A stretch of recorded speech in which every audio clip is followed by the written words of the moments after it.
Muy buenas, yo soy Luis Fernando Ramírez Vázquez, estudiante de la sección T1 del Laboratorio de Física de la Universidad Bicentenaria de Aragua, y hoy vamos a hablar sobre electroimanes.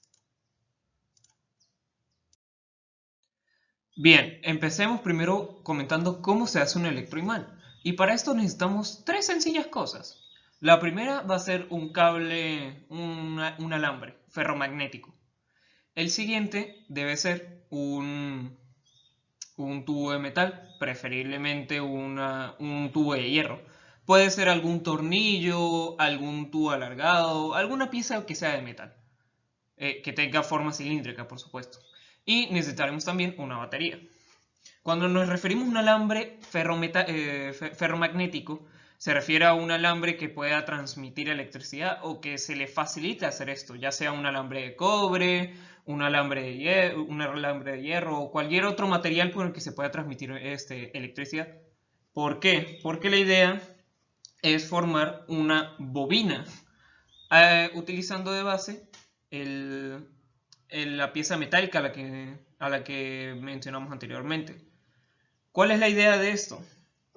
Si tuviéramos una batería, la idea de esto sería en que al conectar las dos partes, al conectar la batería al circuito eléctrico que acabamos de crear, se empezaría a crear un campo magnético alrededor de esta bobina, el cual sería amplificado por la pieza metálica.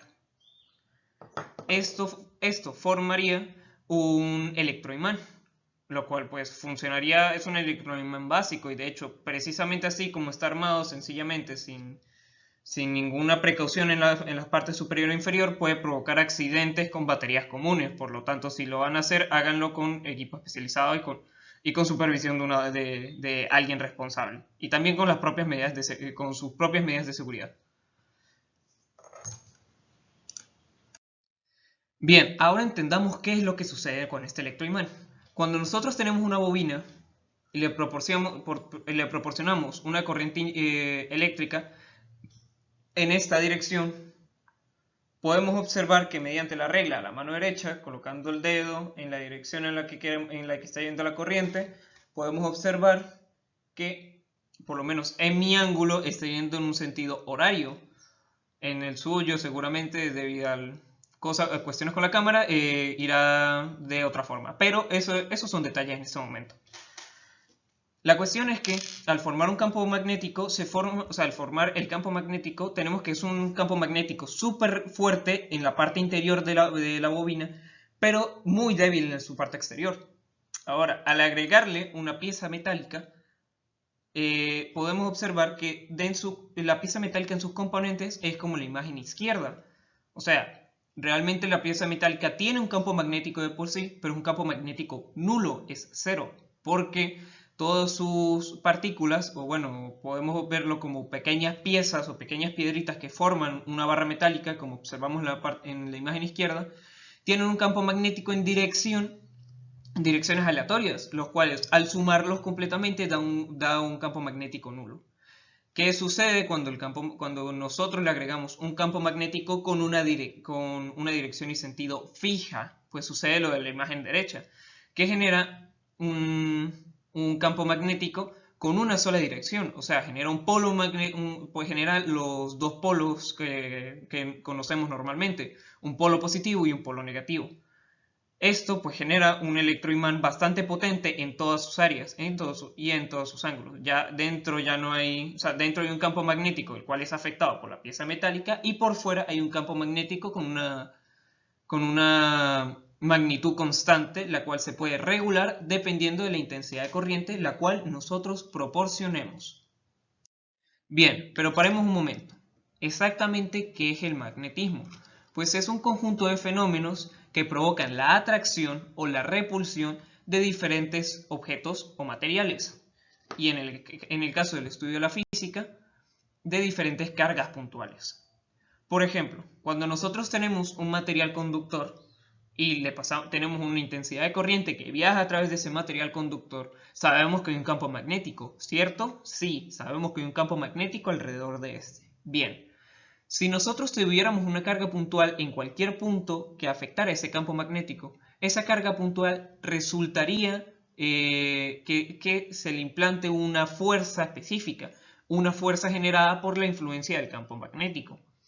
Esta va a hacer que la carga puntual cambie su estado de movimiento, ya sea de nulo a movimiento o cambie su trayectoria. En el caso específico de que las cargas estén en movimiento, lo que va a suceder es que al cambiar su trayectoria, lo más normal es que ésta sea atraída por el campo magnético, pero puede ocurrir ocasiones en que sea lo contrario, que se repela. En cualquier caso, cambió su trayectoria. Bien, ejemplos de estos podemos observarlos normalmente mediante el uso de imanes, que son la generación natural de campos magnéticos, como podemos apreciar en las imágenes. En la primera imagen podemos apreciar cómo el imán atrae bolitas de metal mediante su campo magnético, o cómo campos magnéticos diferentes se influencian entre sí para formar un solo campo magnético, como apreciamos en la segunda imagen. También sabemos que el magnetismo no solamente se genera por la electricidad, sino que también se puede generar de forma natural, como lo vemos en el magnetismo rotacional de la Tierra. Cuando nosotros tenemos una brújula, esta tiene una pieza que es la aguja que está imantada, y esta imantación apunta siempre, o la gran mayoría de veces, en casos naturales mejor dicho, en caso natural apunta hacia el norte. El norte magnético de la Tierra, que no es exactamente el norte de nuestros mapas o lo que nosotros definimos como norte, como podemos apreciar en la tercera imagen. Sin embargo, si nosotros generáramos un campo magnético como el que acabamos de describir mediante una bobina y un trozo de metal, podríamos modificar la influencia del campo rotacional de la Tierra para que la brújula apunte hacia nuestro campo magnético, no hacia el campo magnético rotacional de la Tierra. De hecho, así se descubrió que la electricidad tiene una relación con el magnetismo. Bien, sabiendo esto, podemos empezar a estudiar lo que son los relés. ¿Qué es un relé? Pues un relé es básicamente un aparato electrónico que tiene influencia magnéticamente. O sea, está hecho de tal forma en que tiene un contacto común y tiene dos contactos, uno que está normalmente cerrado y otro que está normalmente abierto. ¿Qué sucede con este contacto común? Este es influenciable magnéticamente, lo que significa que este puede reaccionar a un campo magnético generado por una bobina.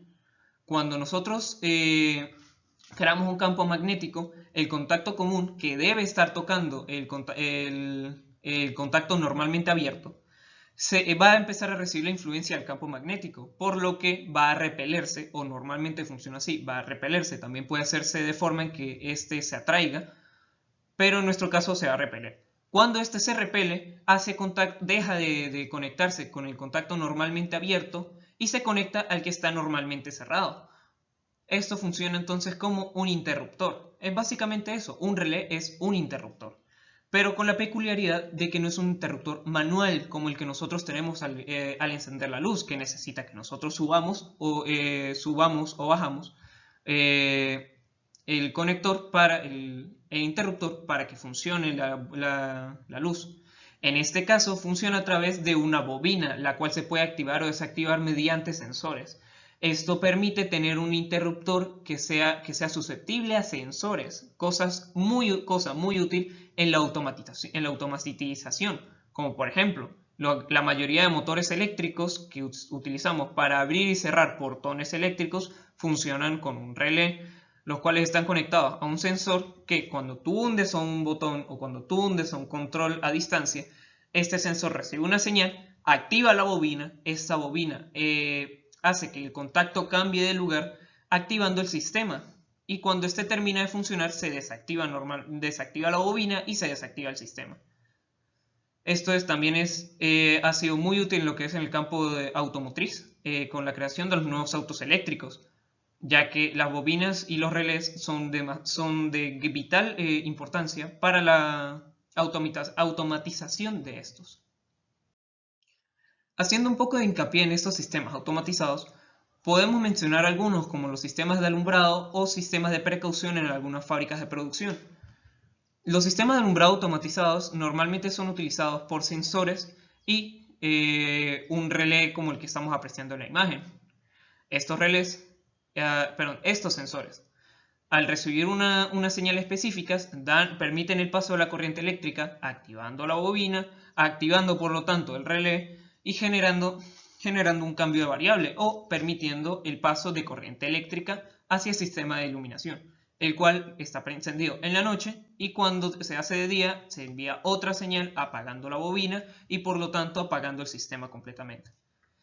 Aunque no solamente se hace mediante sistemas con una sola variable, también se hace mediante sistemas de precaución en fábricas. Por ejemplo, mediante sensores se puede detectar que el sistema esté pasando a través de una serie de un amperaje específico, de un voltaje específico, o que esté generando una cierta temperatura. Cuando estos valores llegan a niveles estratosféricos, puede ocasionar que el sistema colapse, dañando todos los equipos en los que esté conectado al sistema. Por lo tanto, para regular esto se utilizan algunos relés, ya que al llegar a un cierto número de voltaje de voltaje, amperaje o de temperatura, se puede activar o desactivar un relé, el cual media la electricidad de corriente que entra al sistema y por lo tanto la funcionalidad de los equipos que utiliza la fábrica. Esto, además de ahorrar electricidad, da seguridad a que no vaya a ocasionarse algún accidente por dejar un sistema automatizado funcionando a las 24 horas del día. Muy bien, esto ha sido todo. Yo soy Luis Fernando Ramírez Vázquez, estudiante de la sección T1 de Laboratorio de Física en la Universidad Bicentenaria de Araguas. Y espero que les haya gustado este video. Por favor, dejen sus comentarios aquí abajo. Y les recuerdo que estaremos haciendo más videos. Esto ha sido todo. Hasta el siguiente video.